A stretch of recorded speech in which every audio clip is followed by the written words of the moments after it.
यहाँ मैं पिछले 4 साल से काम कर रहा हूँ। मैंने अपनी डीएम एम्स नई दिल्ली से करी है और उसके बाद मूवमेंट डिसऑर्डर्स में एक डॉक्टरल फेलोशिप भी करी है आर्टमिस अस्पताल से। तो प्रेस कॉन्फ्रेंस में किस चीज को लेकर और क्या कुछ खास है? हर साल 11 अप्रैल को पार्किंसंस डे मनाया जाता है और इस बार का थीम है bridge the care gap. Bridge the care gap का मतलब है जो लैक्यूने हैं अभी तक की नॉलेज में, जो जनरल पॉपुलेशन में अवेयरनेस कम है, उस गैप को कम करने की ये मुहिम है। इसी वजह से हमने ये इवेंट रखा है। किस प्रकार की अवेयरनेस दी जाएगी? वो पार्किंसंस डे काफ़ी लोग समझते हैं कि ये नॉर्मल एजिंग का पार्ट है। लोगों को लगता है कि अब हाथों में कंपन आने लगा है, धीमापन आने लगा है, चलने फिरने में दिक्कत होने लगी है, तो ये नॉर्मल एज का पार्ट है, बट ऐसा नहीं है। ये एक पर्टिकुलर डिजीज़ है, ये एक न्यूरो डिजेनरेटिव डिसऑर्डर है, जिसका बहुत अच्छे से इलाज किया जा सकता है और हर लेवल का ट्रीटमेंट अवेलेबल है। पाकिस्तान है क्या बेसिकली वहाँ पे? जैसे आप अपनी गाड़ी में पेट्रोल डालते हो तो गाड़ी को चलने के लिए पेट्रोल की आवश्यकता होती है, वैसे ही हमारे दिमाग में एक डोपामीन करके एक केमिकल होता है जो हमारी बॉडी के सारे मूवमेंट्स को कंट्रोल करता है।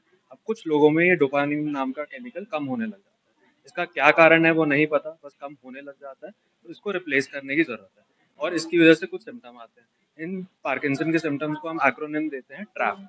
टी से होता है ट्रेमर। इनका ट्रेमर जो होता है वो बैठे बैठे होता है, ऐसे ऐसे हाथ कांपता है, जिसको हम ड्रम बीटिंग ट्रेमर बोलते हैं या पिल रोलिंग ट्रेमर बोलते हैं। इसके साथ साथ होता है रिजिडिटी यानी कि शरीर में अकड़ाहट।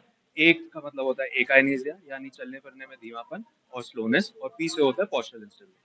तो जब ये सारे सिम्टम आने लगते हैं तो हम इसको पार्किंसन डिजीज बोलते हैं। कुछ ऐसी बीमारियां भी होती हैं जो पार्किंसन जैसी होती हैं बट पार्किंसन नहीं होती, तो उनका डायग्नोसिस करना भी बहुत ज़रूरी होता है। कुछ इसमें एज फिक्स है, किस एज में कंपलसरी होता है? ज़्यादातर जो पार्किंसन डिजीज के मरीज होते हैं वो 55 से 60 की उम्र के बाद शुरू होते हैं, बट इंडिया में यंग ऑनसेट पार्किंसन भी बहुत कॉमनली देखा जाता है। तो इंडिया में 40-45 में भी बहुत कॉमनली देखा गया। और आज हम लोग एकत्रित हुए हैं यहाँ पर वर्ष पार्किंसन दिवस के लिए। पार्किंसन दिवस हर साल 11 तारीख को मनाया जाता है। तो हम 11 तारीख को पेशेंट्स का प्रोग्राम रखते हैं और बीच वीक में हम प्रेस को इनवाइट करते हैं ताकि लोग बागों को इस बारे में इंफॉर्मेशन मिल जाए कि 11 तारीख को एक यहाँ पे फंक्शन करेंगे।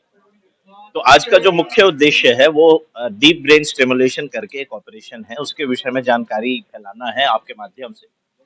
हमारे कंट्री में करीब 7 से 8 लाख लोग हैं जिनको पार्किंसन है। इसमें से प्रति वर्ष कम से कम 50 से 60 हजार लोग ऐसे हैं जिनको इस ऑपरेशन की जरूरत पड़ती है, बट कुल मिलाकर 300 से 400 लोग ही एक साल में इस चीज का ऑपरेशन करवा पाते हैं। उसका कारण एक तो यह है कि उन्हें पता नहीं है कि इस प्रकार का एक सफल ऑपरेशन है हमारे पास पार्किंसन डिजीज के लिए। दूसरा कारण ये है कि मरीज अक्सर घबराते हैं किसी भी प्रकार के ऑपरेशन से, जबकि ये ऑपरेशन बहुत सीधा साधा है जिसमें मरीज को बेहोश तक नहीं करते।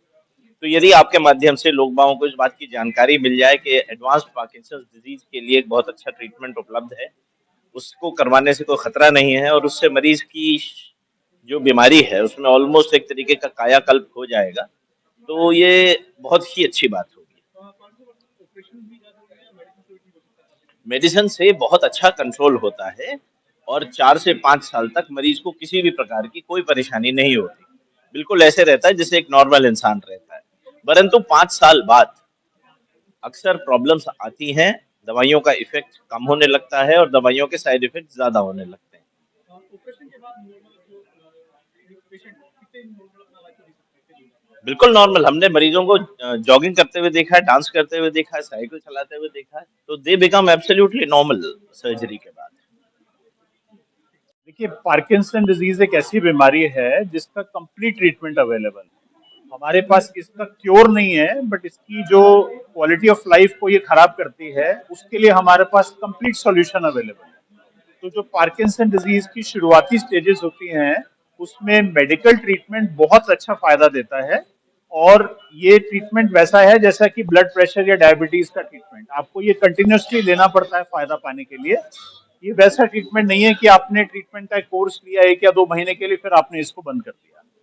अब जब बीमारी शुरुआती स्टेजेस से बढ़ के एडवांस स्टेज पे पहुंच जाती है तब पेशेंट्स को क्या प्रॉब्लम आती है कि उनको हर 2-2 3-3 घंटे में दवाई खानी पड़ती है और दवाई का इफेक्ट जो है वो बहुत ही कम हो जाता है उस स्टेज में। और कई पेशेंट्स को एबनॉर्मल मूवमेंट, ऑलमोस्ट जैसे कि पेशेंट डांस कर रहे हैं उस तरह की अपने आप हरकत शुरू हो जाती है, जिसको डिस्काइनेसिया कहते हैं।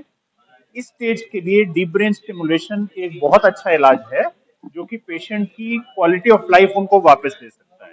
अच्छी बात यह है कि ये जो ऑपरेशन है ये एक मिनिमली इन्वेजिव ऑपरेशन है, जिसमें हमें सिर्फ दिमाग की हड्डी पे 2 जगह छेद करके एक अंदर वायर डालनी पड़ती है और एक पेसमेकर लगाना पड़ता है, जैसे हार्ट का पेसमेकर होता है।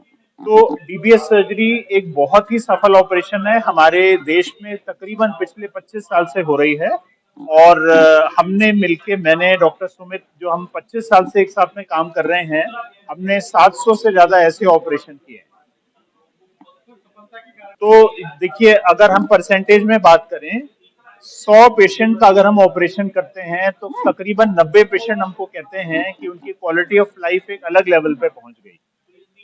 1 या 2 पेशेंट ऐसे होते हैं जिनको ऑपरेशन से नुकसान हो सकता है, तो ये भी जानना जरूरी है। और जो हर ऑपरेशन के लिए सत्य है कि 100 में से 1 का चांस तो रहता है कि ऑपरेशन से फायदा की हम आशा करते हुए, उसकी कोशिश करते हुए, पर हमें नुकसान मिल गया ऑपरेशन।